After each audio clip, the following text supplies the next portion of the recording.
Welcome. You are about to meet four lovely ladies who were brave enough to become entrepreneurs.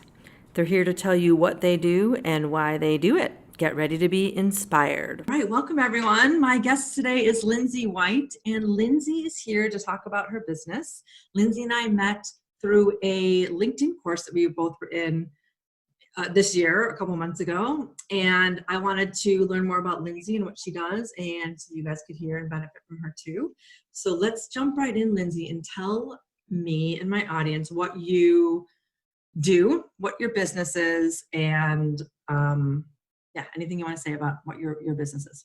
Awesome. Yeah, thanks. Thanks so much, Julie. It's been so fun connecting with you. So my business is called High Voltage Leadership. So I am a leadership coach, and I am also a people strategist.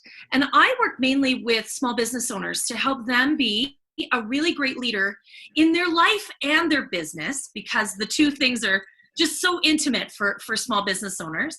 And then I help them show up beautifully in their business and create really inspiring cultures through people strategy. So that really the talent management is sort of the technical lingo that we would use. Okay. But it's really about creating programs and processes that grow their culture so that they can really drive their business through their people and find, really incredible success. Ooh, how did you come up with the idea? Or, yeah, I'm just curious about that. Like, were you doing this before in your corporate world, or? Yeah, so actually, I have an extensive background in human resources, and that's what I was doing in a corporate environment. Mm-hmm. I was working with leaders and executives to build really high-functioning teams. And then when I left the corporate world 3 years ago, I jumped right into a professional coaching program. And I have 2 professional coaching designations, so a couple certifications. And because I really love coaching, I love asking people really impactful questions that just stop them in their tracks and really make them change their perspective and transform the way they look at their own world. And so when I finished, I did a year, I spent a year really immersed in the coach training. And then I decided that actually I wanted to bring the two things together because they do fit. There's a real synergy between the leadership coaching and the people strategy, because it all starts with that small business owner and how they show up. Yep. Cool. It's a great idea. It's really cool. I love leadership development and developing people, and kind of aligns with some of the work that I do too. So it's cool. And I think everyone needs to be engaged with someone that can help them with this. So kudos to you for putting those two things together. So why do you have this business? Why do you do why not just be a coach and continue the one-on-one things? Why work with the companies? Like, what made you say, okay, I want to do all this together? And when I uncovered this, and so this is actually relatively new for me. This is, only what I've been doing in the last 18 months. Cause I really thought I left my corporate HR job with a really sour taste in my mouth. I worked for a really toxic leader, and she created a team that was just totally dysfunctional. And so I thought, I don't want to do HR again. Like, I'm done. I'm out. I'm not going to do that anymore. I'm just going to coach. And then I realized about 18 months ago that actually I do really love that stuff. And I have a lot of talent and expertise to offer. Mm-hmm. And so through working with my own coach, because I think everybody needs a coach, I really uncovered that I have passion for both, and that I can bring both together in a really unique way. And that's the truth of it, is that there isn't really anybody else that does it quite the same way that I do it. You'll have coaches, right, that work one-on-one, do leadership development. You'll have HR firms that will help you with your processes and your procedures and your policy manuals. Yeah. But the two things don't come together in one way. So it felt right to me. It just took me a while to get there. Yeah, it's never right. It's never exactly how you think it's going to turn out. And I love that you got the clarity around, like, oh, wait a minute, I just didn't like doing it in that corporation. I actually am good at it, and I do like doing it. I just forgot that I like doing it because I working for someone. Yeah, that is exactly it. I totally fell out of love with it. And that's the same way with some of the business owners I work with. They're starting to fall out of love with their business. Because the people stuff becomes such hard work, right? And so when I can help them understand what their leadership brand and style is, and then they can show up authentically and wholeheartedly. And then I can help them with some of the HR stuff, right? Yeah. Like we can get really strategic with how they want to grow their business and how to match that with the talent. Then they can be in love with their business again. Yeah, that's awesome. Everyone should have that type of coaching, because especially like you said, small business owners that are like, they're really good at doing the thing that they started the business for, but they don't know all that other stuff. And no one really ever gets a ton of education in how to manage people and keep them happy and all of those other things. They just get the procedure and the policies. Yeah. Okay. So what can people expect? So they hire you, they hire High Voltage. Is it high Voltage Consulting, or what's the website or the name? Yeah, it's High Voltage Leadership. Okay. They hire you, and when they're done working with you, what are they feeling? What are they experiencing? What's the outcome like? I'm so glad I called Lindsay to help me, because now I'm what's the feeling they have, or the sense? Yeah. So I think the most important part is that they have a feeling that they really understand what their values are. They really are able to bring those to life in their families, in their communities, and in their business. They're really grounded in their purpose. Like, why am I here? Why am I doing this? Yeah. Like, what is this all about? And they feel like, most importantly, that they have a really great blend between their work, like their business, and their life. Because that's what, like so many business owners, like the work just starts to run their world, right? Mm-hmm. So they come away personally feeling like they have a really great handle, a really great grip on, this is my business and this is my life, and I can do both and be successful. I feel confident, I feel connected, and I feel like I love my business, and I feel like the passion is there again, right? And then inside of their organization, whether it's 5 employees or 50 employees or 500 employees, everybody feels like they understand the purpose. They understand how they connect every day in their work to what they're trying to do overall in the business. And they feel like they're valued and respected, that they have great leadership, that they're inspired, right? So people just feel excited to work for that organization again. And the owner feels excited and proud of what they've created. And ultimately what shows up is incredible value for clients. And they just want to bring you all their money. Because when because your people are just doing all of this incredible work, and your clients are like, holy crap, these guys are amazing. Take my money.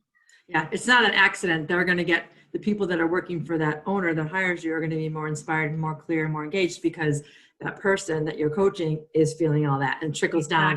And but trying to explain this to people is tough, business owners, because it's like, oh, it's a bottom line, it's making money. It's like, no. All of that comes after everything underneath here gets aligned and clear and focused, and that's exactly it. Connected to what you're doing. It's about creating a people strategy that actually drives the business. So where do you see, we all do all this business, we're all busy doing business planning right now, right? We're all planning for 2021 and beyond. Yeah. So where do you want to be 1 year, 3 year, 5 years? Okay, but what kind of talent? Like, who do you need? What kind of skills? What kind of attitude? What kind of, so planning your business, it's not as good as the paper it's written on if you don't actually plan your talent. Yep. That's the key. That is the most important part. Yeah. And then the clearer they get about who they want, the easier it's going to be to attract that person to them. They're not and you create programs to attract them and retain them and grow them and inspire them. Like it's an ecosystem is how I sort of refer to it, because it just grows and self-perpetuates. That's awesome. Yeah. How can people get a hold of you if they want to work with you? The website, just go to High Voltage Leadership. highvoltageleadership.com. Okay. And they can also find me on Instagram, and it's at High Volt Coach. I'm on Facebook, High Voltage Leadership. I'm on LinkedIn as Lindsay White. Come connect with me. I would love to chat with you. And I always want to talk to people and connect and just understand what's happening in their business, to understand how I can help them. Okay, welcome everyone to this special episode. My guest today is Monica Rawicz. And Monica and I met through a LinkedIn class that we both took a couple of months ago. And the class centers on how to use LinkedIn to promote your business and get the right clients for your business, et cetera. So Monica and I are just talking today briefly about what she does and why she does it. And I think you're going to be inspired by her or her mission. So Monica, tell us the name of your company and the main purpose about what you do. Like, so what's the goal of your company? So we are 100 Ninjas, and we provide virtual assistant support to entrepreneurs and executives. And basically the idea is to take crucial time-consuming tasks off their plate so that they can achieve the business goals that they've been wanting to achieve, but yet they never have the time for. Yeah, I love the concept. You and I talked about this probably like a month ago, and it's brilliant in my opinion, because it's like, everyone knows that there's things they don't like to do. I'm horrible with spreadsheets. I'm horrible with tracking finances. I mean, I can do it, but I don't love doing it. And just to be able to give that duty to someone else who does it well, and so you can concentrate on what you want to do for your business and what you're good at. It's a brilliant concept, and kudos to you for coming up with it and then like running with it, because I'm sure you're making a lot of people very happy. So tell us about why you do it. So what's you started this business and you said, I want to start a business doing this because of what? What's the reason? Because it's really a great feeling knowing that I'm helping people to do their best work. And what I like in terms of the model is that I'm helping the virtual assistant do their best work, but I'm also helping my clients do the best work. So in terms of the virtual assistant, they really feel ownership of their work because they have a portfolio of clients that they're working with. And that ownership is really empowering. And as part of that, they're also getting the support of our team.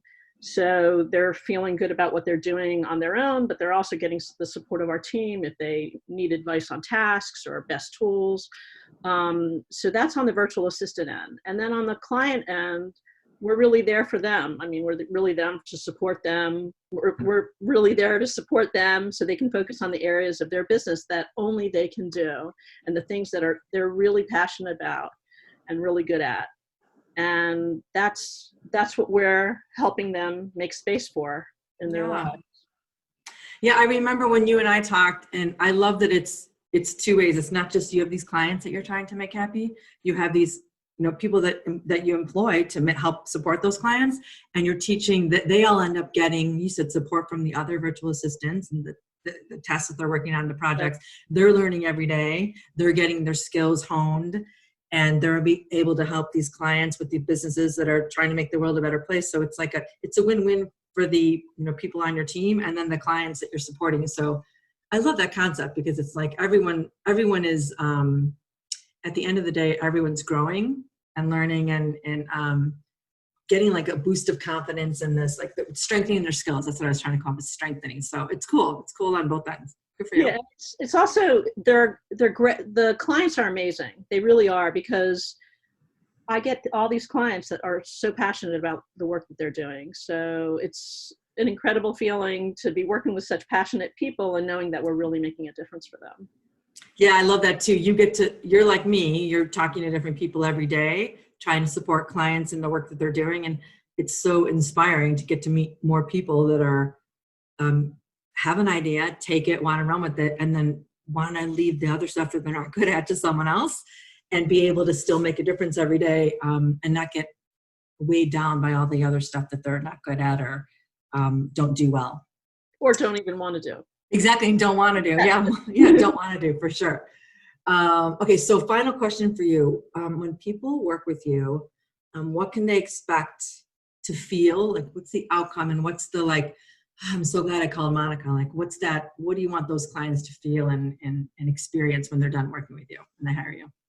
So in working with the virtual assistant, they really build a partnership with that person, and that person really becomes an integral part of their business. Okay. And as a result, the clients are really able to focus on, as I said before, the things that they're really passionate about, the things that they're really good at, and the things that really, in the end, the things that really make a difference in their business.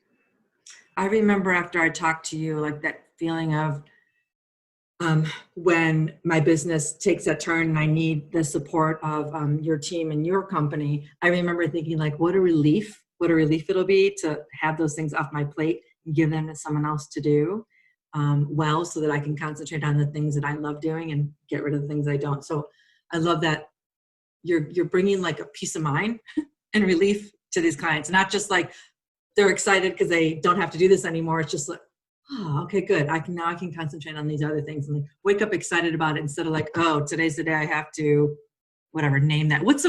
I have one fun question for you. What's like the most disliked thing that people say, I don't want to have to do this. Can you do it for me? Just curious. I mean, it's hard to say what the most disliked. I mean, a lot of, there's so many things that we do. So it could be, the tedious tasks of working on a database or, updating lists. A lot of people are working in CRM these days. So there's a lot of updating of those lists. Anything to do with expenses that involves a lot of, tedious work. But we do more than that. It's not just, the tedious stuff. We're so helping people build courses and helping people with their mastermind and getting people set up on these systems, like getting them set up on a CRM or helping with them with email automation and helping them with their social media, doing their posts and commenting and posting and editing and proofreading their posts. And the list goes on and on. That's awesome. You're probably always learning new things you can help people with too, I would bet, every day. Yeah, it's constantly changing. And the breadth of our clients, it's pretty wide. So we work with solopreneurs and small and mid-sized companies in a variety of industries. So they sort of, what we do with one sort of can inspire what we might want to do with another, because as you said, we are constantly learning new things and what we do is. So how can people get a hold of you if they want to engage with you and find out more about what you do? So they can go to our website. We're at 100ninjas.io. Or they can email me directly. I'm at monica@100ninjas.io. Awesome. Well, thanks for all the work you're doing, Monica. I'm glad. It's been nice meeting you and getting to know you. And I love the concept of your business. So congratulations on a great idea. Well, thank you. And thank you for giving me this opportunity. Really welcome. Enjoyed it. Everyone. So welcome, everyone. This is a conversation with Deborah Cook.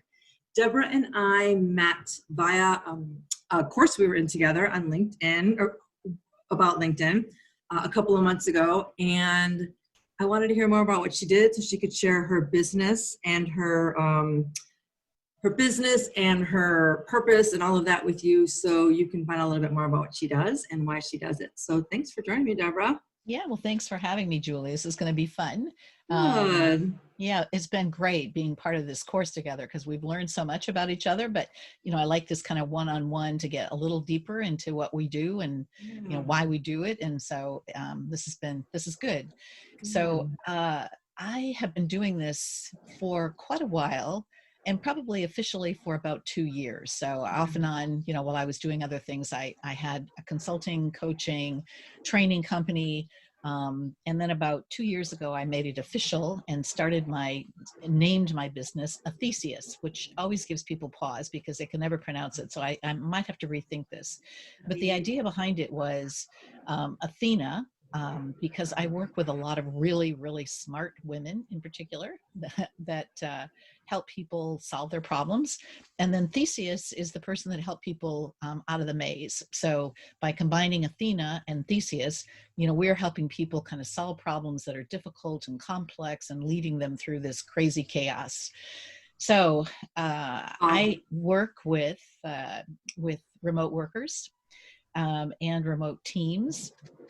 And when I started this about a year and a half ago, a lot of my work was around educating companies about why this was such a great idea, that people were asking for it, that it made sense in terms of the environment, that our commuting times were eating up so much of our personal time, so much better for a work-life balance.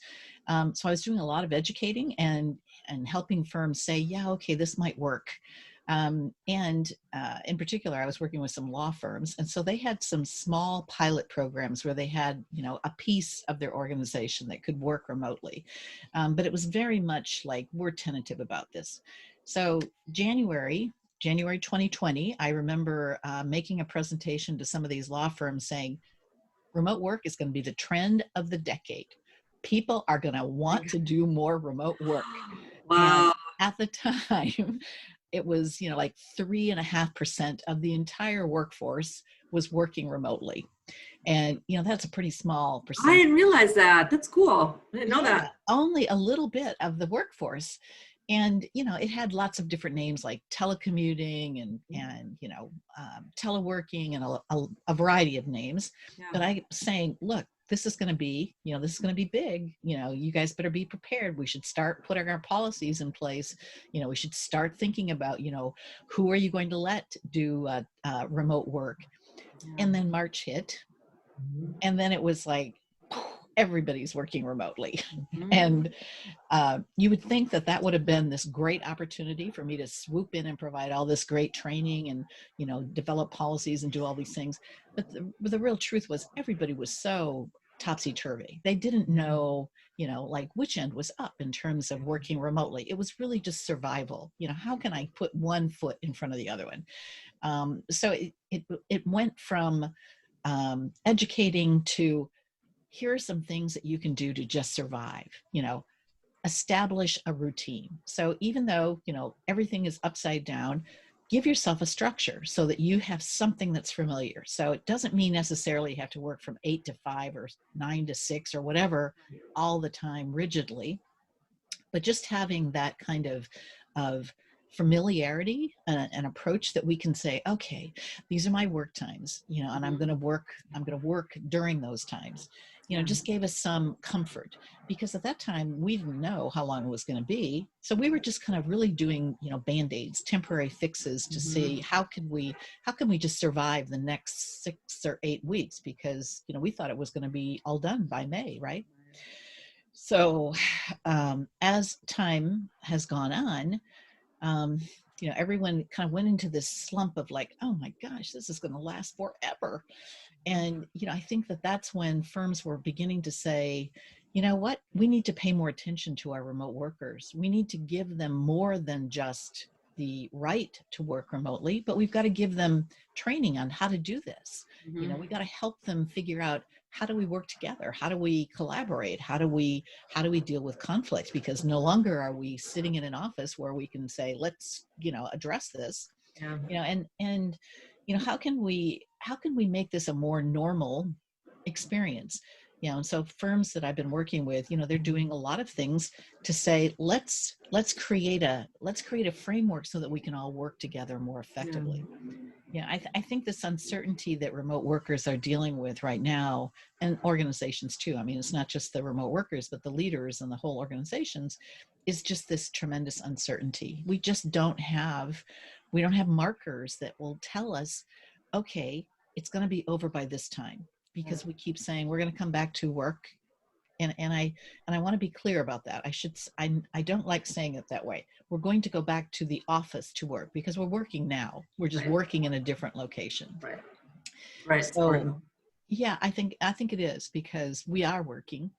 But what we don't have are some ways of saying, okay, this is either permanent or this is temporary.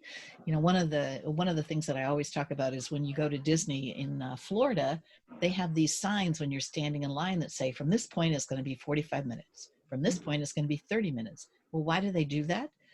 Because it gives you a framework. It allows you to say, okay, I can deal with the fact that it's 45 minutes, and I'm going to choose to stay in this line. Right now, we don't have those marks. So, it could be middle of, I saw a lot of firms back in September that were saying, okay, we're going to extend this to the 1st of 2021. Well, that's like next month. Right. And now we've got firms that are saying, okay, we're going to go until the middle of 2021. So June, July, we're going to come back in. I just talked to a firm today. They said, well, we're thinking maybe September now.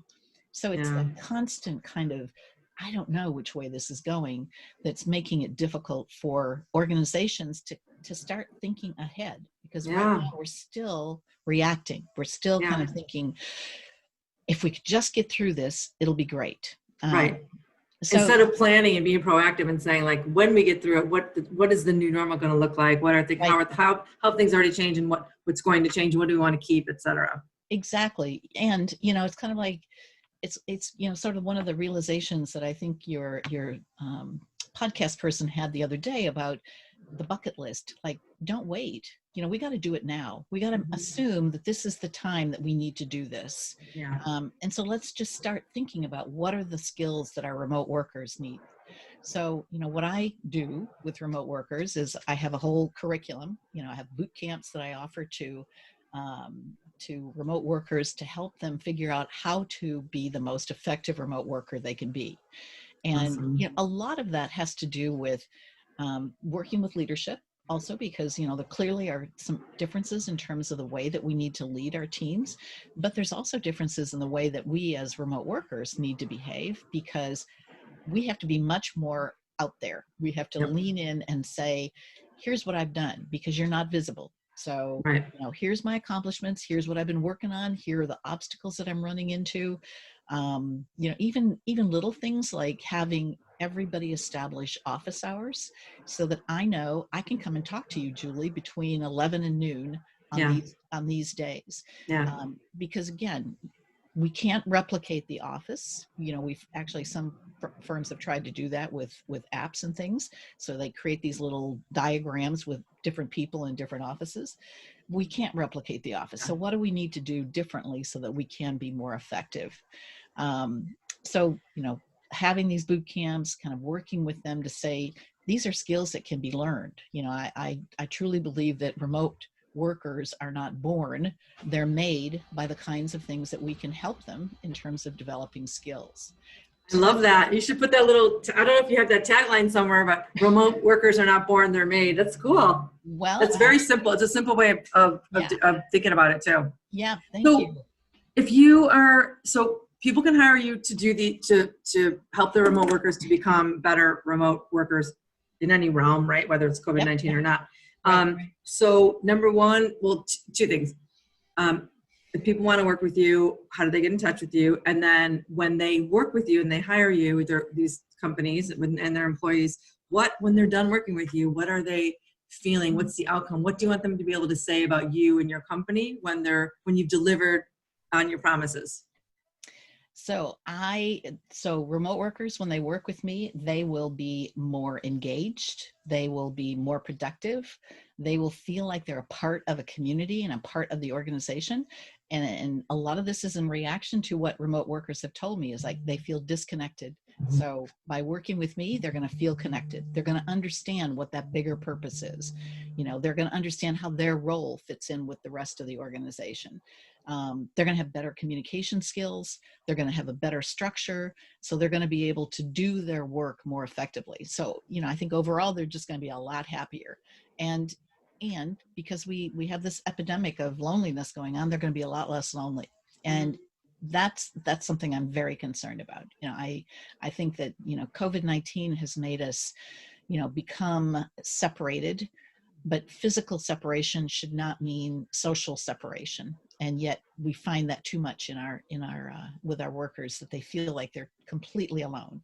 Yeah. And so this, brings them into the team and makes the team actually a lot more effective. So, awesome. Well, how can they get a hold? So people want to work with you.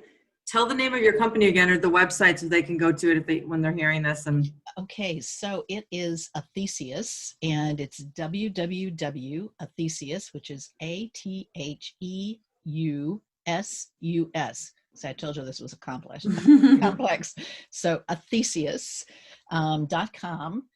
You can also find me on LinkedIn. I'm Deborah Smith Cook on LinkedIn. And if you're following Julie, you can probably track me down by Julie's site. My email address is Deborah, DEBORAH, at Athesius, ATHESEUS.com. And that's probably the best way to get in touch with me. Awesome. Well, thank you for your time today. I think it's going to be, obviously you're doing really important work, and I think people are going to be, when people can connect with businesses that are trying to help them just be better, their employees be better, and obviously that's going to reap lots of rewards for the company. I mean, I'm sure you don't have to necessarily talk people into that, but not necessarily everyone sees that immediately. Like, well, these remote workers, the happier they are and the more engaged they are, it's better everyone's going to be. So absolutely. I'm glad you're concentrating on it, because I did it for a long time, and I know that's one of the reasons that I got into my own business, is because of the disconnectedness I felt being a virtual worker. every single day to these people all over the world that I was talking to. I didn't know them at all. Right. So I'm glad someone's paying attention and saying, okay, we need this. Thank Right. you. Okay. Thank you. Thank you. Have a great day, everyone. Take care. Bye. All right, so welcome everyone to this special edition.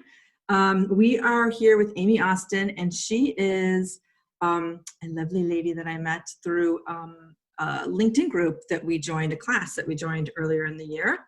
And I met a bunch of really great women, and we wanted to do something to promote our businesses and help each other thrive and get the word out and talk about what we do so that others can benefit from our work and all of our strengths and everything. So thanks, Amy. Thanks for being here. Well, thank you for the opportunity, Julie. I really appreciate it. Welcome. So let's start with, tell everyone the name of your company and what you do. So I am the principal strategist with Austin Marketing, which in essence is a me, myself, and I type of shop. I do brand strategy development with my clients. And what I mean by that is I help them align their purpose with what they want their brand to be known for. And when that alignment is there, it's much more authentic and you're much more engaged with it. And there's just so much that comes from aligning your purpose with why you're in the business that you do. I totally agree. And then when they are aligned, that's when you end up usually being most successful too, right? It's like, it's nothing that's ever really talked about as you're trying to figure out what you want to do with your life. But I love that that is your goal, because that should be everyone's goal when they're in business, in my opinion. So why do you do what you do? When you're working with clients, what's the reason you're doing what you're doing? Why do you have your own business? What's the main? So for me, it's really about helping those businesses that are floundering with aligning that purpose in their brand. So I usually am able to look at a business or talk with a client and understand pretty quickly if there's a disconnect between why they started the business to begin with, or if they're not the founder of the business, that there's somewhere along the line that purpose of why the business started, whether it was to solve a problem or to advance a mission, that it's somehow fallen out of alignment. And usually that has to do with their messaging and with how they're presenting themselves and how it's carrying through in their operations, how they're hiring people, where they're marketing themselves, who are they talking to. There's something that's innately out of balance. And my goal is always to help them find that balance and bring it back into that level playing field so that they can look forward and be able to achieve what their next goal is, whether it's growth, whether it is, filling open positions, because a lot of times recruitment then is off when your brand is out of alignment, because there's a disconnect between what a past employee might be saying about you and what it really is like to work for your organization. Or maybe the organization just hasn't kept up with what's going on internally and how it's presenting itself externally. So it's just finding those imbalances and writing them. Ooh, I like that. Finding those imbalances and writing them. I like that, Amy. Okay, final question. What can people expect when they work with you? What result, what feeling when they're done and you've accomplished your goal with them and they hired you for a reason and they're feeling awesome in their business? What does that look like at the end? What's the outcome? My goal is always to help my clients find clarity, consistency, and confidence. And what I mean by that is I want them to have clarity around whatever the situation was that brought me to be working with them, whether it's their messaging was off, whether it was they're scaling their business and they're now ready to have somebody else represent some of the work they're doing from branding, and it was all in their head, and now they needed to transfer it to somebody else or be able to easily manage that. I want them to have clarity around that and feel like they've achieved a difference. The consistency then comes from them knowing that whomever they've offered out this work to is consistently representing them in a way that is aligned with their brand, and that clarity is ringing true in that consistent retelling of their brand story. And the confidence really then is for that one individual that I've worked with, or for, whether that is truly one person or the bigger grand you of the company, that you're confident that every action, every story, every experience is on brand all the time. That there isn't something being missed, that they're confident in moving forward to the next step of where they need to go. So for me, it's all about clarity, consistency, and confidence. I love those 3 C's, and I love that those clarity, confidence, and consistency are aligned with purpose. I think it's awesome what you're doing. I think it's so important, and I think that especially small businesses and smaller businesses that don't have these big, teams to help them with all of this, is like those are the ones that struggle, and people get confused about what they're offering. And I think it's awesome that you're doing that so that people can take their brand and their companies and get to their end goal, but with the alignment to the purpose. So I think it's awesome. So good for you for what you're doing, and congratulations. And I know you're going to do well, because you're just like everything that's aligned, everything that is like that you talk about and that is coming through when you talk about your business and the people you want to work with and the clients that you work with, it's all coming from a place of true, like you want to serve. You're not just like doing this so you can make some money. You're doing this because it's really what you believe in and you want to help people get there. So, and I think that if we were all doing that, it would be a much better corporate world we were all living in, for sure. Absolutely. And Julie, what you just said is really key. I like to work with organizations, companies, small businesses that are in it for the good that they do, and that they understand that the profit that they make just is a byproduct of that work that they're doing. Yes. And then too, when they're looking at it from that angle, how could they not be successful? It's the opposite that ends up being the problem. So good for you. Right. Thank you. Congratulations. All right. Thanks, everyone. Take care. You can find Lindsay, Monica, Deborah, and Amy's information on LinkedIn. Reach out to them for many of your business needs. Thanks, everyone.